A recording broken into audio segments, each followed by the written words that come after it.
සුබ දවසක් හැමෝටම. අද අපි බලමුද කොට් සීට් එකක් මහගන්නේ කොහොමද කියලා.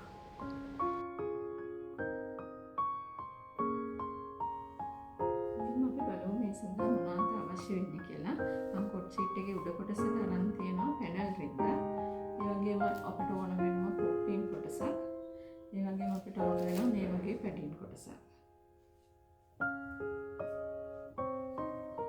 අපි මේකේ මේ උඩට එන පැනල් කොටස ගත්තොත් අපිට ඒකේ මම අරන් තියෙන්නේ මෙතන අඟල් 30ක් දිග අඟල් 23ක් පළල කොටසක්.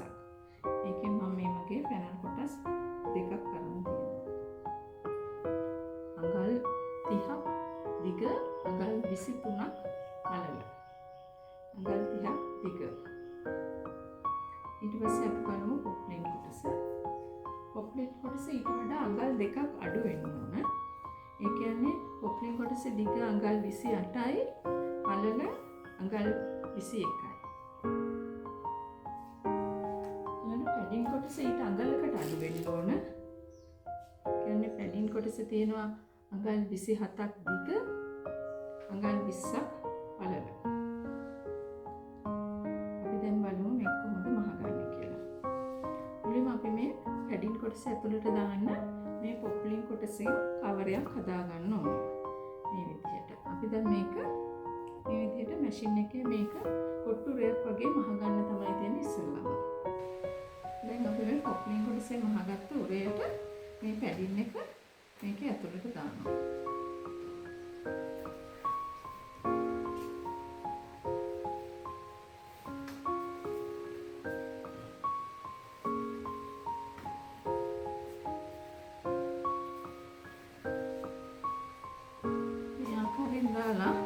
මේක මෙහෙම අට නවලා මේක නැවතත් මහ ගන්න ඕන. මෙහෙම තියලා මැෂින් එකෙන් තියලා මේක අපිට මහ ගන්න පුළුවන්. දැන් මේක මැෂින් එකේ තියලා මහගෙන ඉන්නේ. මේ තියෙන්නේ කොට් සීට් එකේ යට කොටස. පැඩින් ෂීට් එක මේ පොප්ලින් කොටසෙන් කවර් කරලා තමයි මේ තියෙන්නේ. දැන් අපි මේක උඩ කොටස හදා ගන්න ඕන. ඒ සඳහා මම මේ වගේ පැනල් හෙඩ්ඩක් භාවිතා කරනවා. දැන් අපි මේකේ උඩ කොටස මහ ගන්න විදිය බලමු. මුලින්ම අපිට මේකට උරයක් විදිහට තමයි මේ කොටස මහ ගන්න ඕනේ. ඒ සඳහා මේකේ දෙපැත්තේ වාටි මහගෙන ඉන්න ඕනේ. මේ තියෙන්නේ මේ උරේ මම මෙහෙම අඟලක් තියලා මහලා තියෙනවා අඳුරට පේනවද දන්නේ මම මෙහෙම අතලමක් වලට පෙනේ. මෙන්න මේ වගේ කොටසක් ඉතුරු කරලා තියෙනවා හතර පැත්තෙම. දැන් මම තුන් පැත්තයි මහලා තියෙන්නේ. තාම කොට් ෂීට් එක දාලා නැති නිසා අපි දැන් බලමු මේ කොට් ෂීට් එක මේක ඇතුළට දාන්න.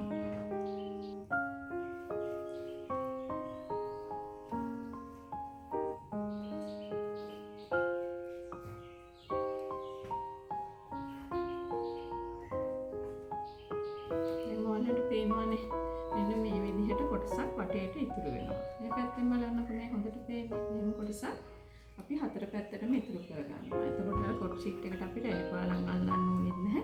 රීල්ල දාන්න ඕනෙත් නැහැ. මම මේක හදන්නේ පුතේකට. පුතේකට ඉතින් එහෙම රැලි එහෙම අල්ලන්න ඕනෙත් නැහැනේ.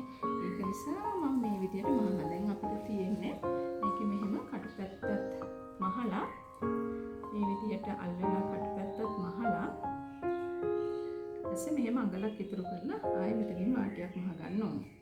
ඊට පස්සේ අපි මේක මැදින් මේ කොට් ෂීට් එක එහෙ මෙහෙ යනවට මේ විදිහට මැදිනුත් කොටුවක් මහ ගන්නවා.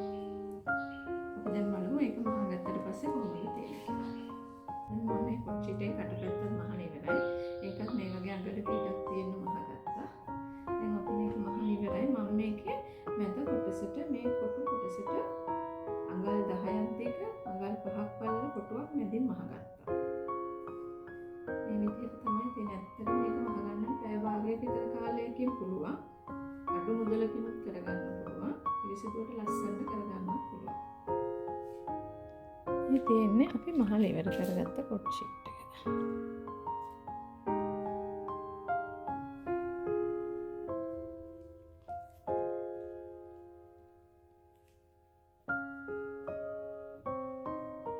Thank you මගේ වීඩියෝ එක නැරඹුවට. ආයෙත් අලුත්ම වීඩියෝ එකකින් හමු වෙමු.